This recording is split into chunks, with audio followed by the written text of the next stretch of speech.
So let's talk about this run-up that we've seen in the price of gold, because we have prices studying right around those record highs. What do you think the movements of the last few trading days, what does that tell us then about potentially, or lack thereof, much more room to run here to the upside? Well, I think you have to look at the, thank you for having me, by the way. And I think you have to look at the genesis of the move.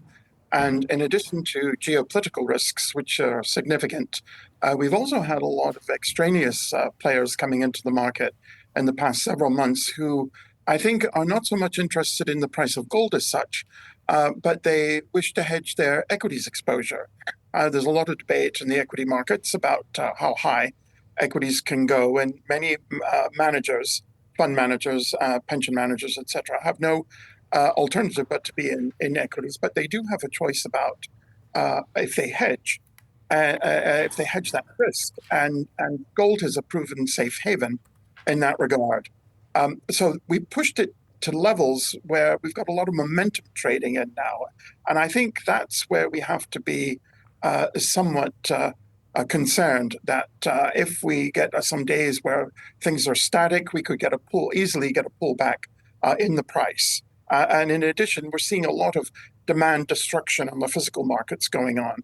Bars, coins, jewelry. It's getting very expensive for price-sensitive economies to keep buying the underlying physical. So is there too much greed in the gold trade right now? Well, greed's a term that I wouldn't necessarily use, but I think what we've seen is signals that have brought in a lot of momentum traders, and they may or may not be well versed in the fundamentals of gold, but the signals have been there to buy, because, as you pointed out, the market's gone to near record highs in nominal terms. I would point out for your viewers that gold hit $850 an ounce in January of 1980, which, if converted into today's dollars, is around $3,200. Now, I'm not saying we're going to go there by any stretch of the imagination, so please don't think I am. But I would point out that from a real term perspective, we're not at historical highs. What do you think these high prices tell us just about the odds that some of these central banks are going to liquidate some of their gold holdings? Does that make it more likely? And I guess what's the ultimate impact then on the price of gold? Well, so far they've been good buyers. Yeah. Almost 1 out of every 3 ounces of gold that was mined in 2022 went into a central bank, and not much less in 2023. Now, I think we have seen some slowness this year. They're aware of the price as well, and it is high. It's possible that for some gold-producing countries, we could see some central banks have been sellers. The IMF released data a couple of days ago that showed a couple of central banks were sellers in March.